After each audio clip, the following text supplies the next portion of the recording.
Another video of useful content for you. I hope everyone has had an awesome week. Our week has been busy as always, but just getting a lot of work done. A lot of work going on lately. Getting ready to head off to a conference, my first conference, hopefully, in 2.5 years or so, in Spain. So I'm trying to get a bunch of stuff prepared for that, and just busy with life and stuff like that. So I hope everyone has had an excellent week. It's done something fun, relaxing, and all good things happening. Spring is starting to show itself here in New Hampshire, which is great. A couple warm days in the mix, which has been really, really nice.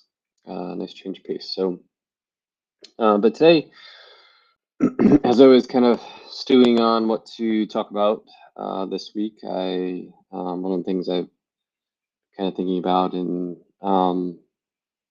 just in general, because I just mentioned that I'm so busy, is stress. And right now, I would say that my stress load is on the higher end of the spectrum where I like it to be. And I think, the pattern that I noticed in my life so far, at least recently, is that stress often comes in waves. There'll be period of times where my stress load is pretty high, higher than I'd like it to be. And then there are period of times where it's somewhat manageable and everything seems to be on cruise control. And I think for the most part, people tend to follow that same pattern. I think whenever I start working with a new client, I always have them kind of do a 2-week assessment of stress. And for the most part, that assessment kind of looks pretty good. But inevitably, over the time that I am working with them, they go through a period of time, at least once, most likely more than once, um, where they encounter a lot of stress in their lives, right? And we need to deal with that. And so the pattern that I've noticed with my clients and myself is that the stress usually comes in waves.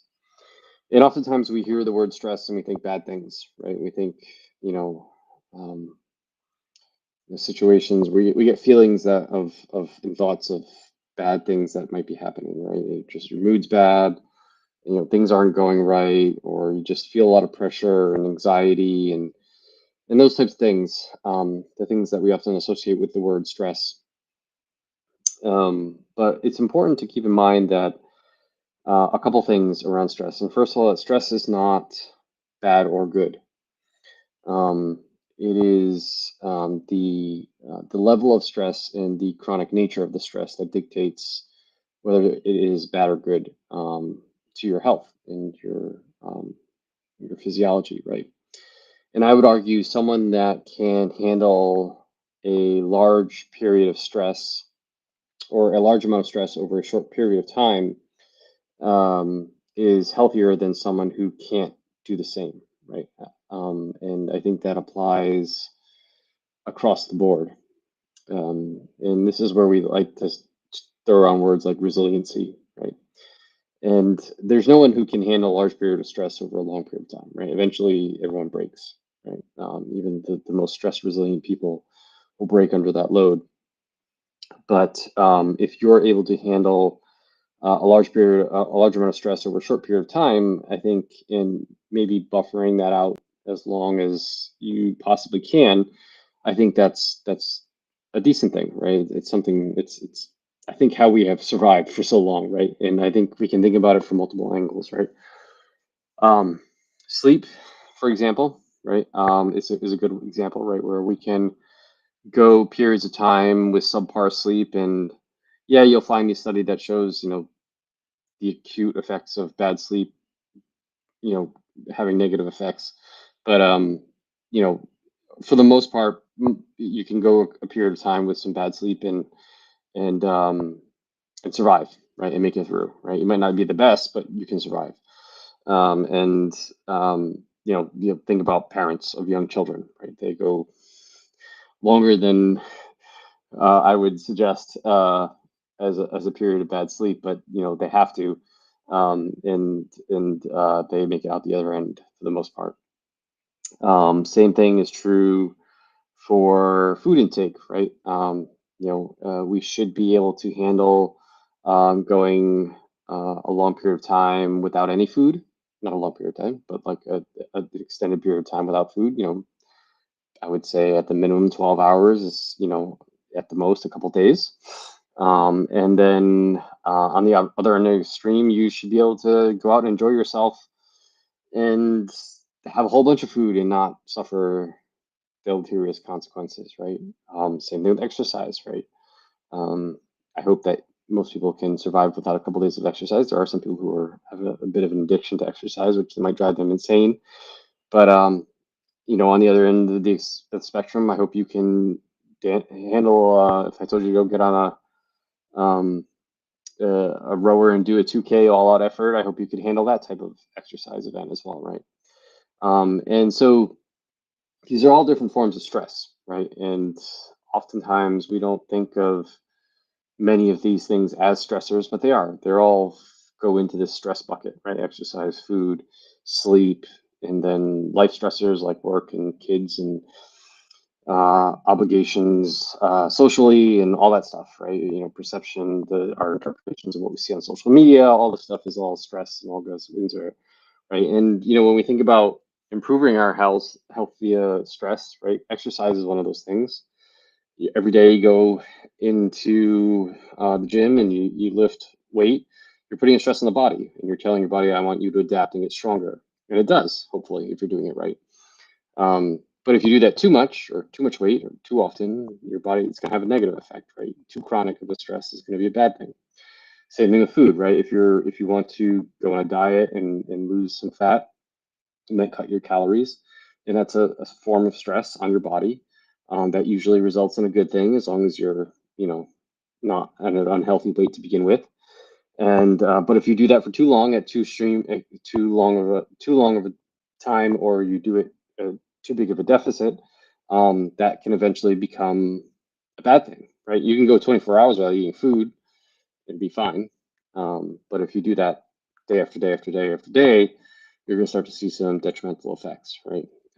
So it's really all about a lot of the things that we associate with good health can be seen as forms of stress. Things like cold or heat or temperature tolerance, right? If you're not used to getting into a sauna or being outside in the cold and you start to expose yourself to that cold or that hot environment, you start to adapt and become more resilient. If you do that for too long, at too big of an extreme, you can get frostbite or hypothermia and you can die, right? So Um, there are certainly levels of stress, right? And stress is not necessarily a bad thing. It's a good thing, but it is a bad thing if it becomes too chronic or at too big of an extreme.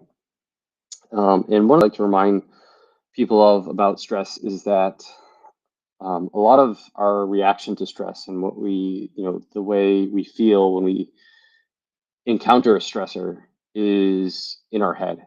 I'm not saying it's all in our head, but a lot of it can go back to our the way we perceive the stress, right? So I could get really upset at the fact that I'm, going through a lot of work stress right now, right? And be really down on myself and get myself all hyped up about it, and I'm spending more time than I want to be, and I want to be spending more time with my family or doing some other work that I have to be doing, etc. Or I can look at it like I'm going to put it in this short period of time. I'm going to, put in a lot of effort, maybe have more stress than I would like to have, but on the other end of it, I'm going to feel really accomplished that I gave a great presentation, and I might be looked at as an expert in the area or get some kind of financial compensation later down the line or whatever, right? I can reframe that stress to have a more positive outcome, and I can better deal with the stress because now mentally I'm taking a different view of it and looking at it in a different way. That's causing me less mental fatigue and therefore lessening my anxiety and etc. Right? If I take a different perception of the stressor. So that's the one thing I like to encourage people to, if they have a stressor that is, giving them some type of negative feedback, to see if they can reframe it in a better light. Because once you start to view it in a better light, it can often take away a lot of the power of the stressor. And then also keep in mind that stress is not all bad. It's actually, a lot of things that people want to do, goals they have, involve putting themselves under some kind of stress. And oftentimes, unfortunately, the reason why they end up maybe not reaching those goals is because this stress is too much for too long, and too big of a caloric deficit for too long. They don't give themselves a break, but the stressor initially is actually a good thing. So just keep that in mind. So I just want to talk about, stress isn't all bad. It is good. And but the dose and the time frame all, and also the context, the other stressors that you're under, all can dictate, the outcome that you're trying to achieve. So that said, I hope you find it useful. If you have any questions or comments about that, please leave them in the comments below. Happy to chat, talk more about it. If you want to get all the content that I put out on a weekly basis, including these videos, as well as blog posts and other stuff, please go to my homepage, rjbhealth.coach, click on the newsletter link at the top, enter your email address, and you can sign up for my newsletter, and I'll just email you everything so you don't have to stalk me on social media. And if you are interested in one-on-one coaching, I may have a spot left by the time you hear this video. Maybe not. But either way, I'm going to be starting a wait list for one-on-one coaching. So if you're interested, please go to my website, rjbhealth.coach. Right in the homepage, there's a schedule discovery call button. Click that button and you can get on the wait list if I don't have any spots left. If not, either way, I will reach out to you and we can chat some more about that if you're interested. So with that said, I hope everyone has an excellent weekend. Do something fun, do it preferably outside, and don't stress about it. Talk to you all soon.